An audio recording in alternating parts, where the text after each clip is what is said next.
জনাব মুশতাক সহ মঞ্চে উপস্থিত ইঞ্জিনিয়ার শ্যামল, জহির, সিরাজ সহ সকল উপস্থিত সকল নেতৃবৃন্দ, জেলা বিএনপি, উপজেলা, পৌরসভা, ইউনিয়ন থেকে আগত সকল পর্যায়ে প্রিয় নেতা কর্মী ভাইরা, আসসালামু আলাইকুম।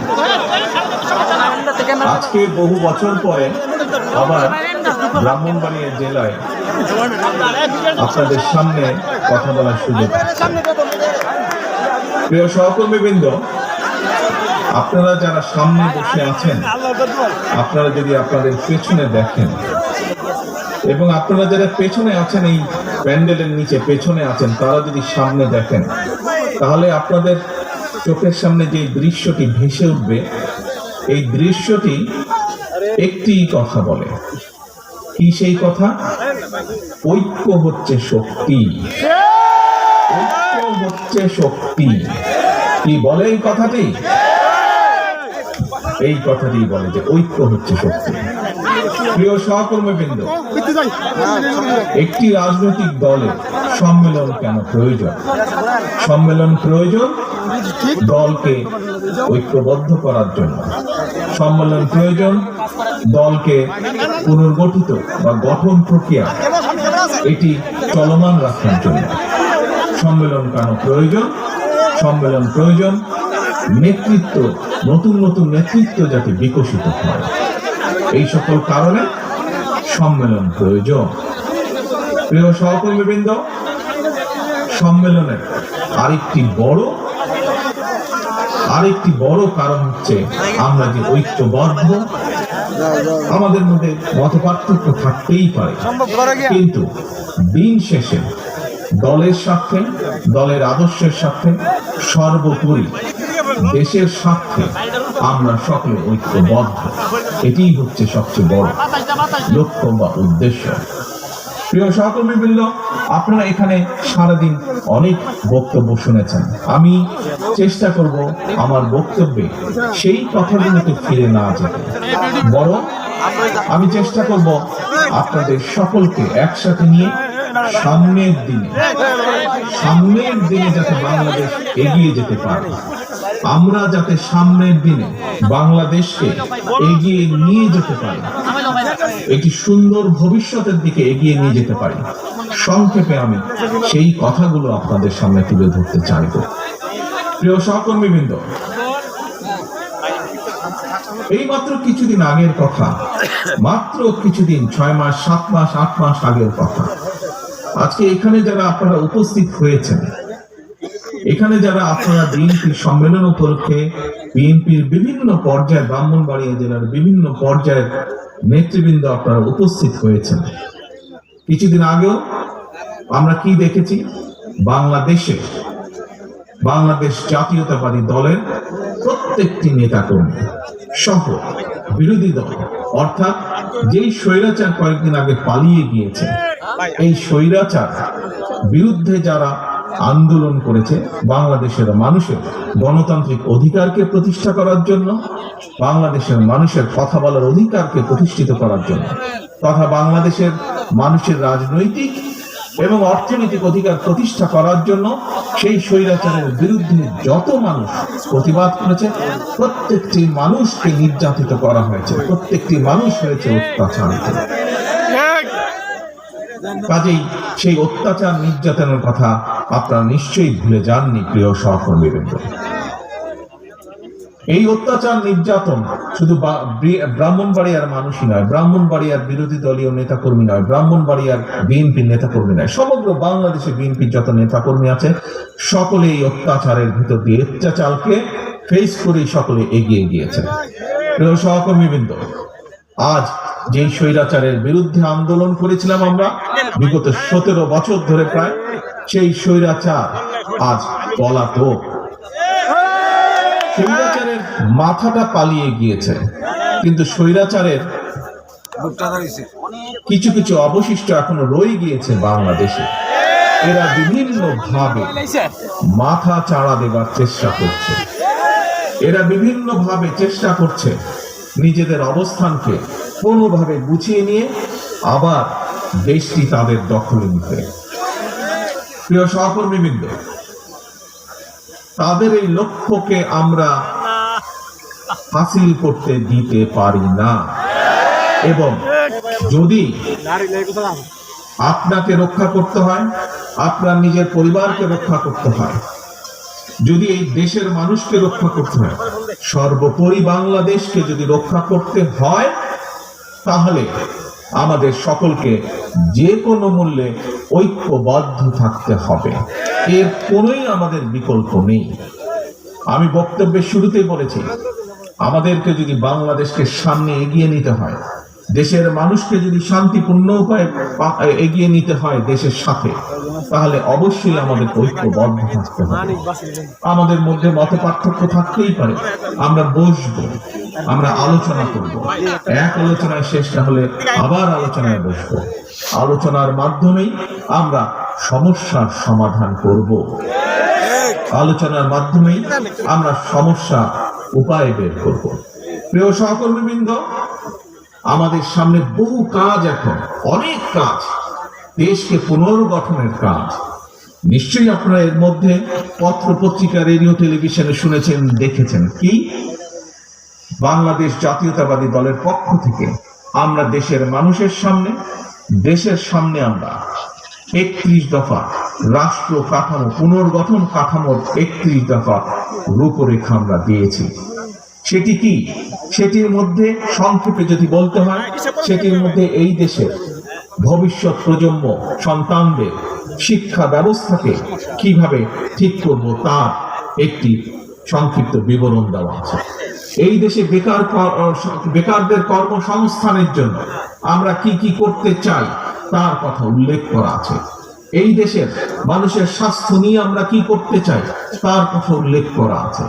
এই দেশের কৃষি ব্যবস্থা আমরা কি করতে চাই তার উল্লেখ করা আছে।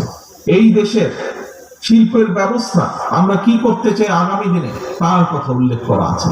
প্রিয় সহকর্মীবৃন্দ, অর্থাৎ সমগ্র দেশকে পুনর্গঠন করার জন্য কি কি করতে চায় বিএনপি, সমগ্র দেশের মানুষকে বিভিন্ন সমস্যা থেকে পর্যায়ক্রমিকভাবে বের করে আনার জন্য বাংলাদেশ জাতীয়তাবাদী দল, আপনাদের দল কি করতে চায় দেশের জন্য, সেই কথাগুলো বলা আছে। কাজেই আমাদেরকে আজকে সেই কাজগুলো আমাদেরকে বাস্তবায়ন করতে হবে। যেই কাজগুলো বাস্তবায়ন করার মাধ্যমে আমরা দেশের শিক্ষা ব্যবস্থাকে এই দেশের উপযোগী, এই দেশের ভবিষ্যৎ প্রজন্মের উপযোগী করে করতে পারবো, সেই পদক্ষেপ আমাদেরকে গ্রহণ করতে হবে।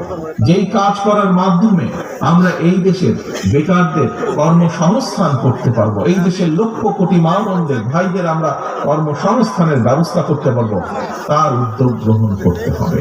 কি করে আমরা কৃষির উৎপাদন বাড়াবো? যে কৃষির উৎপাদন বাড়ানোর মাধ্যমে একদিকে যেমন আমরা কৃষকের হাতে তার দ্রব্যের ন্যায্য মূল্য পৌঁছে দিতে চাই, একইভাবে আমরা বাজারে যে জিনিসপত্রের দামের লাগামহীন গতি, সেই গতিকে আমরা টেনে ধরতে চাই। প্রিয় সহকর্মীবৃন্দ, এই দেশ 20 কোটি মানুষ, 20 কোটি মানুষের জন্য বহু কলকারখানা প্রয়োজন। 20 কোটি মানুষ, অন্তত 20 কোটি মানুষ, এই 20 কোটি মানুষের চাষাবাদের জন্য পানির প্রয়োজন, তার জন্য খাল খনন করতে হবে। আপনারা দেখেছেন কিভাবে এই জেলারই বিভিন্ন নদ নদী, খালগুলো কিভাবে, খাল বিলগুলো কিভাবে ভরাট হয়ে গিয়েছে, কিভাবে ভরাট হয়ে যাওয়ার কারণে বর্ষার মৌসুমে একদিকে যেমন বন্যা হয়, শুষ্ক মৌসুমে সেভাবে এলাকার মানুষ পানি পায় না। ঠিক এই অবস্থা বিরাজ করছে বাংলাদেশের পুরো বাংলাদেশের সবগুলো জায়গায়। সেই সমস্যার সমাধান করতে হবে আমাদের, খাল খনন করতে হবে আমাদেরকে, নদীগুলো খনন করতে হবে। এরকম আরো বহু কাজ আছে আমাদের দেশকে পুনর্গঠন করার জন্য। আজকে যদি আমরা শুধুমাত্র নিজেদের স্বার্থ রক্ষার জন্য, নিজেদের স্বার্থ চিন্তা করার জন্য যদি আমরা শুধু তর্কে লিপ্ত থাকি আজ, তাহলে দেশ ধ্বংসের কিনারায় পৌঁছে গিয়েছে। সেই কিনারা থেকে দেশ পড়ে যাবে, সেই দেশকে আর উঠানো সম্ভব হবে না। আজকে যদি আমরা শুধুমাত্র নিজেদের স্বার্থ রক্ষার জন্য যদি তর্ক বিতর্কে লিপ্ত থাকি, সবচেয়ে বড় লাভবান কে হবে? সবচেয়ে বড় লাভবান হবে সেই পালিয়ে যাওয়া স্বৈরাচার, হবে সবচেয়ে বড় লাভবান। প্রিয় সহকর্মীবৃন্দ, থাকতেই পারে। প্রতিবার যেই কথাটি আমি আপনাদের সামনে বলেছি, অন্য অন্য জায়গায় আমি বলেছি, হ্যাঁ, বিভিন্ন মতামত থাকতেই পারে বিভিন্ন বিষয়ে, সেটি রাজনীতির বিষয় হোক, আগামী দিনে সংসদ কিভাবে পরিচালিত হবে সেই বিষয় হোক, আগামী দিনে সংসদের মেয়াদ কত হবে সেই বিষয়ই হোক, যে বিষয়ই হোক না কেন, কোন সরকারের মেয়াদ কত হবে, সংসদের মেয়াদ কত হবে, কত একজন মানুষ কতবার প্রধানমন্ত্রী হতে পারবে, এরকম বিভিন্ন বিষয় থাকতেই পারে। কিন্তু সেই বিষয়গুলো আমরা আলোচনার মাধ্যমে সমাধান করতে সক্ষম। সেই বিষয়গুলো নিয়ে যদি মাত্রা অতিরিক্ত আলোচনা করি আমরা, তাহলে রাষ্ট্র পুনর্গঠন থেকে আমরা পিছিয়ে যাব, এবং রাষ্ট্র পুনর্গঠন থেকে যদি আমরা পিছিয়ে যাই, তাহলে এই দেশ এবং দেশের মানুষ ক্ষতিগ্রস্ত হবে। প্রিয় সহকর্মীবৃন্দ, একটি কথা, একদম সিম্পল কথা, সাধারণ কথা, কি পৃথিবীর যে কোনো গণতান্ত্রিক রাষ্ট্র যদি আমরা দেখি, তাদের মধ্যে এরকম বিভিন্ন বিষয়ের বিতর্ক থাকে, কিন্তু দিন শেষে সেই বিতর্কের বিষয়গুলো তারা জনগণের উপরে ছেড়ে দেয়, এবং জনগণের মতামতের ভিত্তিতেই সিদ্ধান্ত গ্রহণ করা হয়। অর্থাৎ বিভিন্ন মতামত বিভিন্ন ব্যক্তি বা দলের পক্ষ থেকে জনগণের সামনে উপস্থাপন করা হয়, এবং জনগণের কাছে সেই দায়িত্ব দেওয়া হয়। জনগণ যেটিকে গ্রহণ করবে সেটিকেই গ্রহণ হিসেবে ধরে নেওয়া হয়, এবং সেটি করার উপায় কি? সেটি করার একমাত্র উপায় হচ্ছে নির্বাচন, জাতীয় নির্বাচন। সেটি করার একমাত্র উপায় হচ্ছে কি? বিভিন্ন জায়গায়, বিভিন্ন সংগঠনে, যে সকল সংগঠনে নির্বাচনের নিয়ম আছে, সেই নির্বাচনকে অনুষ্ঠিত করা, অর্থাৎ জনগণের হাতে ভোটের মাধ্যমে সেই শক্তি ফিরিয়ে দেওয়া, জনগণের হাতে ভোটের মাধ্যমে সেই বিষয় সম্পর্কে রায় গ্রহণ করা। প্রিয় সহকর্মীবৃন্দ, এই ভোট প্রদানের মাধ্যমে যেই কাজটি হয়, সেই কাজটি হলো জবাবদিহিতাকে প্রতিষ্ঠিত করা। জবাবদিহিতা, আমরা এই যে বিগত 15 বছর কি দেখেছি? 15 বছর জনগণের ভোট দেওয়ার কোনো উপায় ছিল কি? জনগণের কি ভোট দেওয়ার কোনো শক্তি বা ক্ষমতা ছিল কি? কি ভাই ছিল? সেটি জাতীয় পর্যায়ে হোক অথবা সেটি যে কোনো পর্যায়ে, জনগণ কি ভোট দিতে সক্ষম ছিল বিগত 15 বছর? কি জনগণের ভোট দেওয়ার সেই ক্ষমতা ছিল না। জনগণের ভোট দেওয়ার ক্ষমতাকে অস্ত্রের বলে কেড়ে নেওয়া হয়েছিল, এবং সে কারণেই আমরা দেখেছি অস্ত্র দিয়ে জোর করে রাতের অন্ধকারে, কখনো আমরা দেখেছি দামি নির্বাচন, কখনো আমরা দেখেছি ভোটারবিহীন নির্বাচন, কখনো আমরা দেখেছি ভোট ডাকাতির নির্বাচন গত 15 বছরে। এবং সে কারণেই আমরা কি দেখেছি? সে কারণে দেখেছি আপনাদের এলাকায় উন্নয়নের নাম করে সমগ্র বাংলাদেশের বিভিন্ন জায়গায়, খোদ রাজধানী থেকে বিভিন্ন জায়গায় উন্নয়নের নাম করে সামান্য কিছু জিনিস মানুষকে দেখিয়েছে, কিন্তু এর বিনিময়ে লক্ষ কোটি কোটি টাকা, হাজারো কোটি টাকা বিদেশে পাচার করে নিয়ে গিয়েছে তারা। আমরা দেখেছি কি হয়েছে, আপনারা তার সাক্ষী, সমগ্র বাংলাদেশের মানুষ তার সাক্ষী, পত্র পত্রিকায় সেগুলো বের হয়ে আসছে। কোন রকম জবাবদিহিতা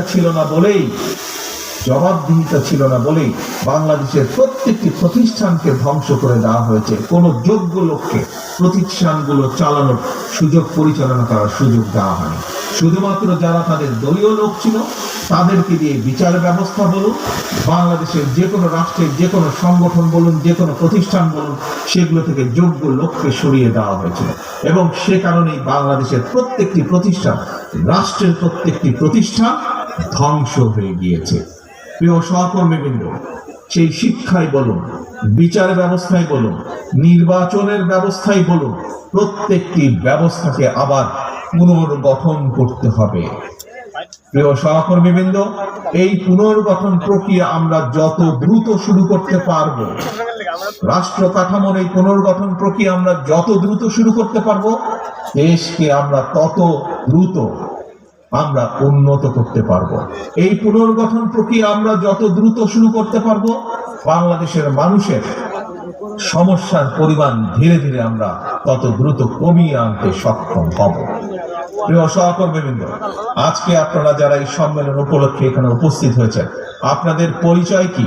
রাজনৈতিক পরিচয় আপনাদের পরিচয় হচ্ছে আপনারা শহীদ রাষ্ট্রপতি জিয়াউর রহমানের সৈনিক, আপনাদের পরিচয় হচ্ছে আপনারা দেশনেত্রী খালেদা জিয়ার সৈনিক। অর্থাৎ দিন শেষে আপনাদের রাজনৈতিক পরিচয় আপনারা বাংলাদেশ জাতীয়তাবাদী দল তথা বিএনপির একজন নেতা বা একজন কর্মী হিসাবে সহকর্মীবৃন্দ,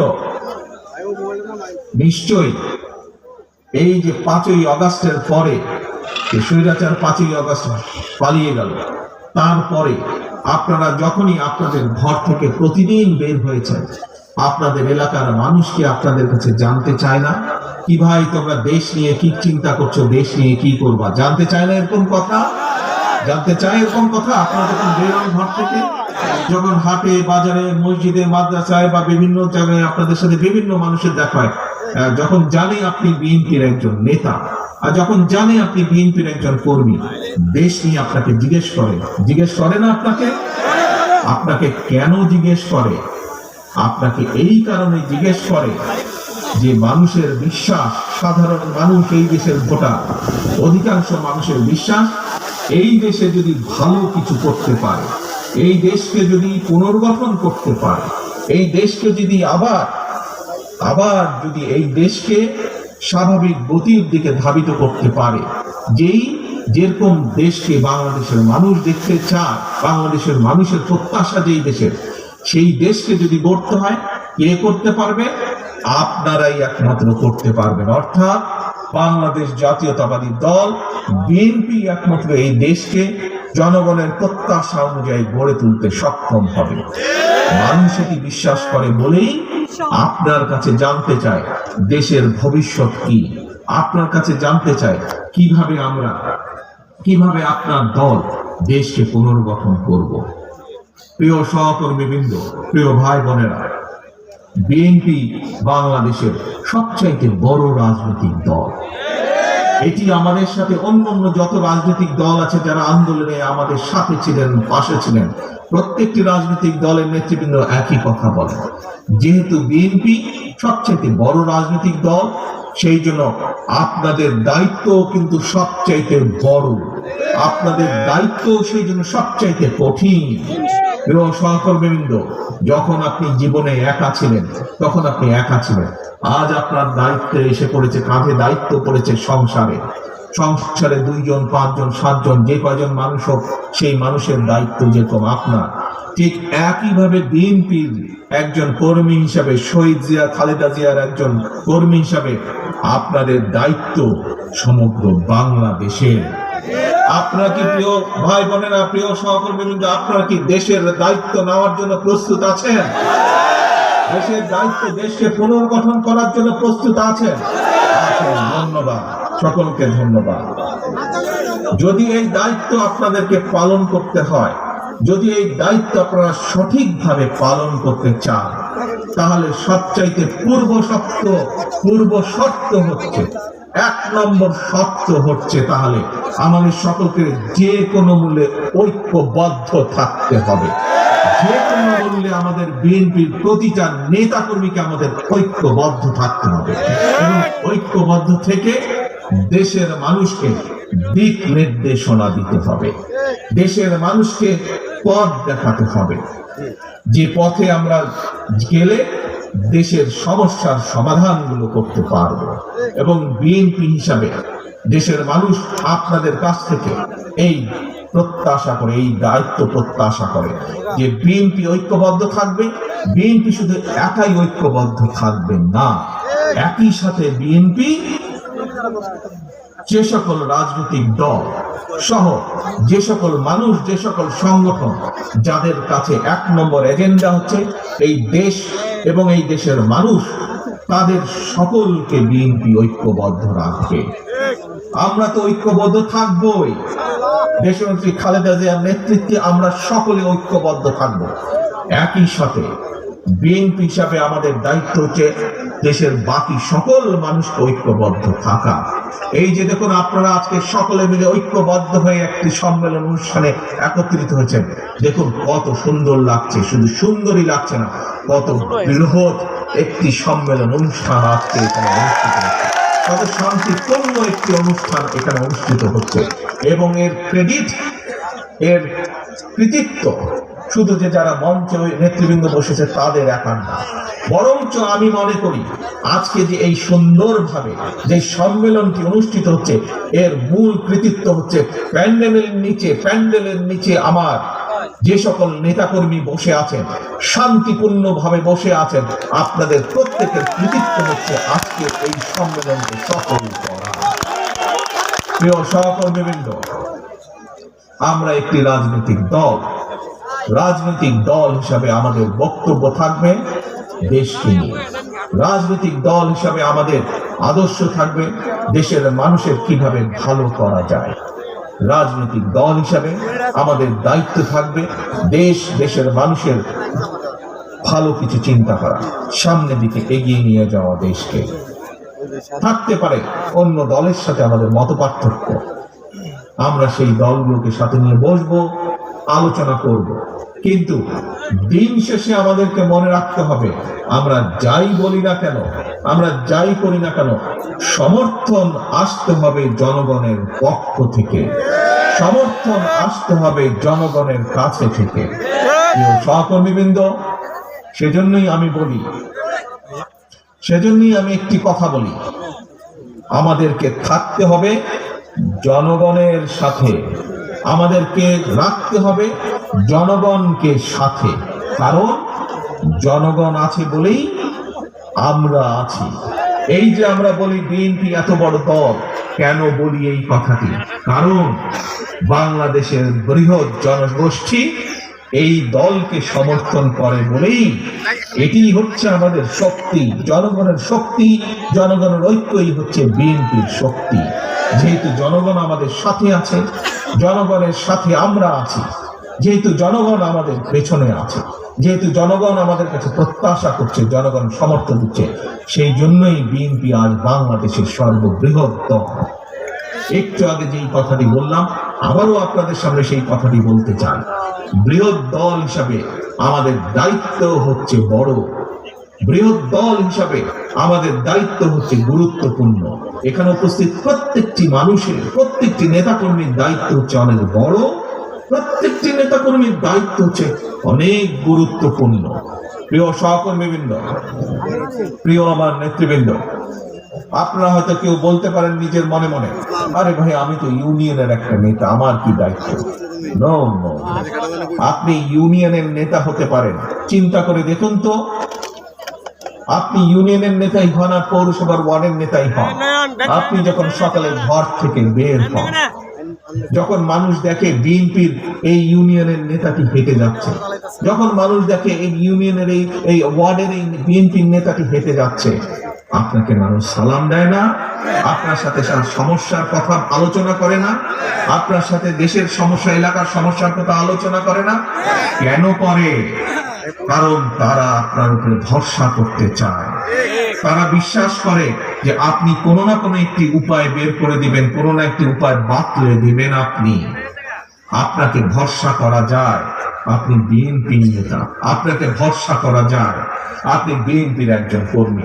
এলাকার সমস্যার সমাধান হোক অথবা কোনো একটি সমস্যা হোক, আপনার কাছে যদি তুলে ধরতে পারে, আপনি হয়তো সেই সমস্যার সমাধান করতে পারবেন। এই বিশ্বাস মানুষের আছে। সেই জন্যই সহকর্মীবৃন্দ, আমাদের আচার আচরণ, আমাদের কথাবার্তা, আমাদের চিন্তা ভাবনা, আমাদের চলাফেরা তেমনই হতে হবে। যেমন চিন্তা ভাবনা হলে, যেমন চলাফেরা হলে, যেমন উঠা বসা হলে মানুষের আস্থা আমরা পাবো। মানুষের আস্থা যত পাবো আমরা, আমাদের রাজনীতি তত সফল হবে। মানুষের সমর্থন যত পাবো আমরা, ততই আমাদের দল শক্তিশালী হবে এবং আপনার সম্মান বৃদ্ধি পাবে। কাজেই আপনার নিজের সম্মান যদি বৃদ্ধি করতে হয়, দলের সম্মান যদি বৃদ্ধি করতে হয়, অবশ্যই আমাদের কথাবার্তা, আমাদের প্রত্যেকটা মানুষের, বিএনপির প্রত্যেকটা মানুষের, বিএনপি, যুবদল, ছাত্রদল, স্বেচ্ছাসেবক, কৃষক দল, শ্রমিক দল, আইনজীবী ফোরাম, যেই হোক না কেন, অর্থাৎ যার পরিচয় বিএনপি, এরকম প্রত্যেকটি মানুষকে, প্রত্যেকটি মানুষের উঠা বসা, চলাফেরা, কথাবার্তা সেই রকম হতে হবে, যেরকম হলে একজন সাধারণ মানুষের তার প্রতি শ্রদ্ধা সম্মান বৃদ্ধি পাবে। পরিশেষে কথা একটি, প্রিয় সহকর্মীবৃন্দ, আমাদের সকলকে ঐক্যবদ্ধ থাকতে হবে। বিএনপির প্রত্যেকটি নেতাকর্মীকে ঐক্যবদ্ধ থাকতে হবে এবং বিএনপির সর্বোপরি দায়িত্ব হচ্ছে আমরা গণতন্ত্রের পক্ষে প্রতিটি মানুষ বাংলাদেশে, আমরা গণতন্ত্রের পক্ষের প্রতিটি সংগঠন, প্রতিটি দলকে আমরা ঐক্যবদ্ধ রাখার চেষ্টা করব এবং আমরা যত বেশি ঐক্যবদ্ধ থাকব তত আমরা দেশকে সামনের দিকে এগিয়ে নিয়ে যেতে পারব। আপনাদের মনে রাখতে হবে, একটি কথা আমাদের পরিষ্কার মনে রাখতে হবে, বিএনপি 1975 সালে পরে যখন দেশ ভেঙে পড়েছিল, এখানে বহু মুরব্বী উপস্থিত আছে, তাদের মনে আছে 75 সালের পরে দেশ যেরকম ভেঙে পড়েছিল, দুর্ভিক্ষে ছেয়ে গিয়েছিল, দুর্ভিক্ষে লক্ষ লক্ষ মানুষ মারা গিয়েছিল। শহীদ রাষ্ট্রপতি জিয়াউর রহমানকে যখন দেশের মানুষ দায়িত্ব দিলেন, আমরা দেখেছি শহীদ রাষ্ট্রপতি জিয়াউর রহমান কিভাবে দেশে খাদ্য উৎপাদন বৃদ্ধি করলেন, কিভাবে এই দেশের কলকারখানা প্রতিষ্ঠিত করলেন। একইভাবে 90-এ স্বৈরাচার যখন দেশকে ধ্বংস করে দিয়েছিল, আমরা দেখেছি পরবর্তীকালে 91 সালে যখন দেশনেত্রী খালেদা জিয়ার নেতৃত্বে দেশের মানুষ বিএনপিকে দায়িত্ব দিয়েছে, সেই সময় কিভাবে দেশনেত্রী খালেদা জিয়া আবার দেশকে পুনর্গঠন করেছিলেন। প্রিয় সহকর্মীবৃন্দ, এখন আপনাদের পাল্লা, দেশের মানুষ তাকিয়ে আছে আপনাদের দিকে। আপনারা কিভাবে দেশকে পুনর্গঠন করবেন, কিভাবে দেশকে সামনে এগিয়ে নিয়ে যাবেন। ষড়যন্ত্রকারীরা কিন্তু বসে নেই, বিভিন্ন দাবি দাওয়ার উছিলায় বিভিন্ন ভাবে বিভিন্ন রকম ষড়যন্ত্রের মাধ্যমে তারা তাদের ষড়যন্ত্র অব্যাহত রেখেছে। এই ব্রাহ্মণবাড়িয়া সহ সারা বাংলাদেশে আমাদের লক্ষ লক্ষ নেতাকর্মী গত 15 বছর অত্যাচারিত হয়েছে, নির্যাতিত হয়েছে। আমাদের শত হাজারো নেতাকর্মী গুম হয়েছে, খুন হয়েছে, কিন্তু বিএনপি থেমে থাকে না।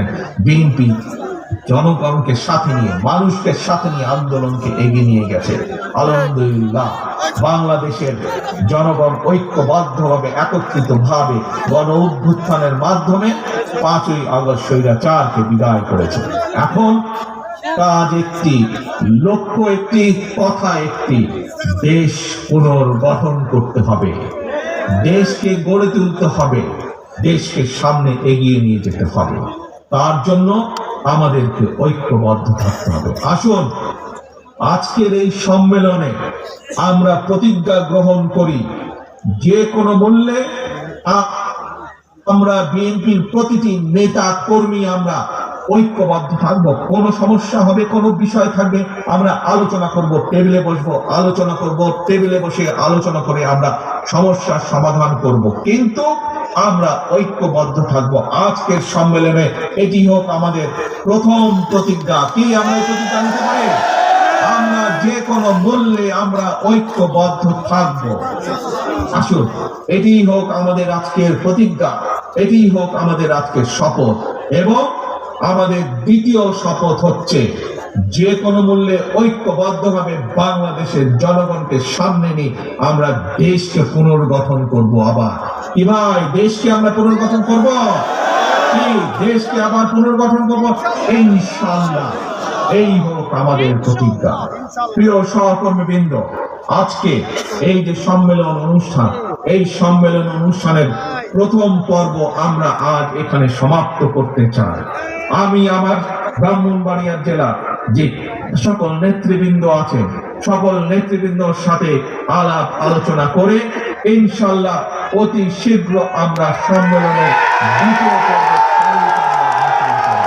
এবং দ্বিতীয় পর্বে তারিখ ঘোষণার মাধ্যমে আমরা সম্মেলন অনুষ্ঠানে দ্বিতীয় পর্বে অনুষ্ঠিত করব। কিন্তু আজ যে সফলতা আস্তে আস্তে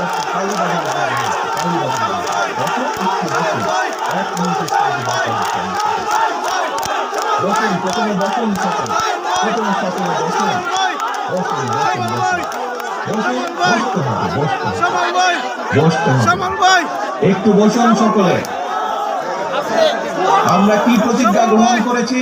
প্রথম 1 নম্বর প্রতিজ্ঞা, ঐক্যবদ্ধ থাকতে হবে। কি সকলে আমরা সকলে ঐক্যবদ্ধ আছি? ইনশাআল্লাহ আমরা সকলে ঐক্যবদ্ধ আছি। মনে রাখতে হবে ঐক্য ঐক্য ঐক্য ঐক্য ছাড়া কোনো কাজ আমরা করতে পারবো না।